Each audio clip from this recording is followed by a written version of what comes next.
Greetings. I am Dr. Gideous Krall, and today I shall be reading for you The Frog King, or Iron Henry, written by the brothers Grimm. In old times, when wishing was having, there lived a king whose daughters were all beautiful.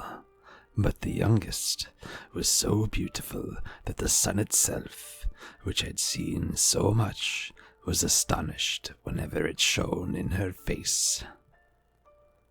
Close by the king's castle lay a great dark forest, and under an old lime tree in the forest was a fountain.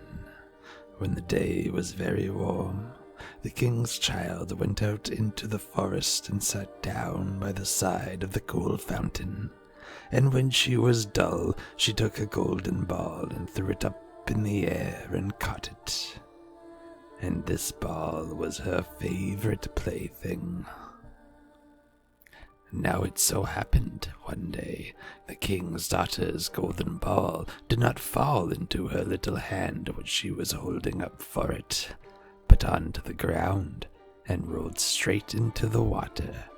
The king's daughter followed it with her eyes, but it vanished, and the well was deep, so deep that the bottom could not be seen. On this she began to cry, and cried louder and louder, and she could not be comforted. And as she thus lamented, someone said to her, "What ails you, king's daughter? You weep so that even a stone would show pity." She looked around to the side from whence the voice came, and saw a frog stretching its thick, ugly head from the water.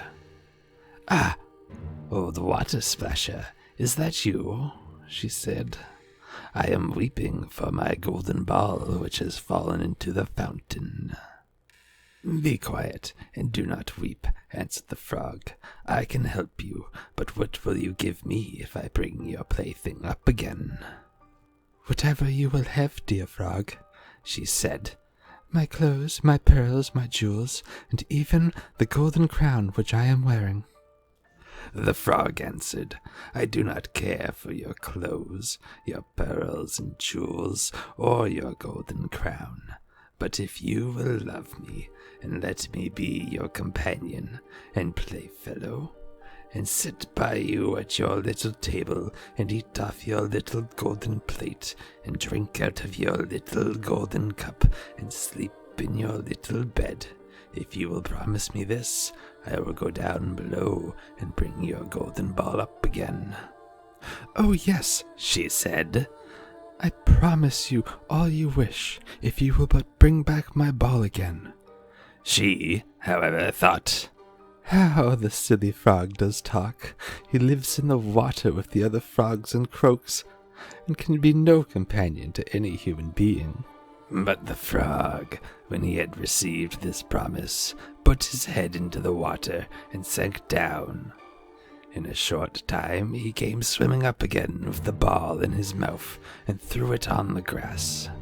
The king's daughter was delighted to see her pretty plaything once more, and picked it up and ran away. "Wait, wait," said the frog. "Take me with you. I can't run as you can."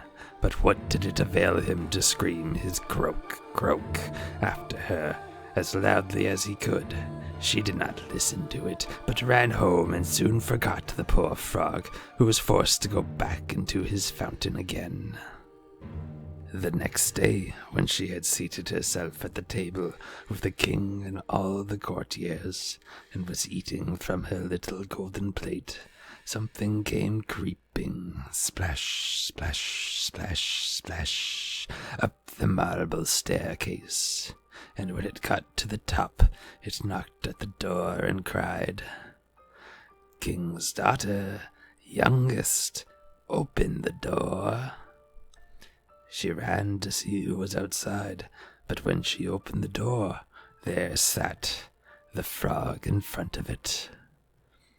Then she slammed the door in great haste, sat down to dinner again, and was quite frightened. The king saw plainly that her heart was beating violently, and said, "My child, what are you afraid of? Is there a giant outside who wants to carry you away?" No," she replied. "It is no giant, but a disgusting frog." "What does a frog want with you?" Dear father, yesterday, when I was in the forest, sitting by the fountain playing, my golden ball fell into the water, and because I cried so, the frog brought it out again for me.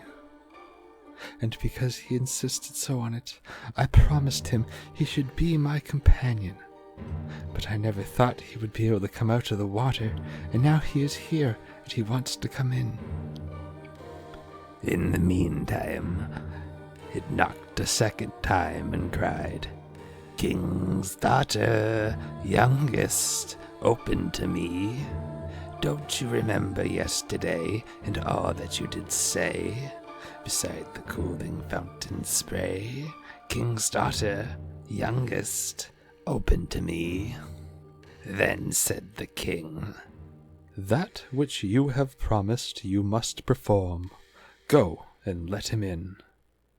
She went and opened the door, and the frog hopped in and followed her, step by step, to her chair. And there he sat still and cried, "Lift me up beside you." She delayed until at last the king commanded her to do it. When the frog was once upon the chair, he wanted to be on the table, and when he was on the table, he said, "Now, push your little golden plate nearer to me, that we may eat together." She did this, but it was easy to see she did not do it willingly. The frog enjoyed what he ate, but almost every mouthful she took choked her. At length he said, "I have eaten and am satisfied. Now I am tired. Carry me into your little room and make your little silken bed ready, and we will both lie down and go to sleep." The king's daughter began to cry, for she was afraid of the gold frog, which she did not like to touch, and which was now to sleep in her pretty, clean little bed. But the king grew angry, and he said, "He who helped you when you were in trouble ought not afterward be despised." So she took hold of the frog with 2 fingers, carried him upstairs, and put him in a corner. But when she was in bed, he crept to her and said, "I am tired. I want to sleep as well as you. Lift me up, or I will tell your father." Then she grew terribly angry, and took him up and threw him with all her might against the wall. "Now you will be quiet, odious frog," said she. But when he fell down, he was no frog, but a king's son with beautiful, kind eyes. He, by her father's will, was now her dear companion and husband. Then he told her how he had been bewitched by a wicked witch, and how no one could have delivered him from the fountain but herself, and that tomorrow they would go together into his kingdom. Then they went to sleep, and the next morning, when the sun awoke them, a coach came rolling up, drawn by 8 white horses with white ostrich feathers on their heads.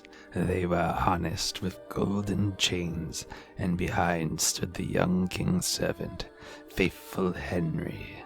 Faithful Henry had been so unhappy when his master was changed into a frog that he had 3 iron bands laid around his heart, lest it should burst with grief and sadness. The coach was to conduct the young king into his kingdom. Faithful Henry helped them both in, and placed himself behind again, and was full of joy because of this deliverance. And when they had driven part of the way, the king's son heard a cracking behind him, as if something had broken. He turned around and cried, "Henry, the coach does break." "No, no, my lord, you do mistake. It is the band around my heart that felt such great and bitter smart when you were in the fountain strange, when you into a frog were changed." Again, and once again, while they were on their way, something cracked, and each time the king's son thought the carriage was breaking, but it was only the bands which were springing from the heart of faithful Henry, because his master was set free and happy.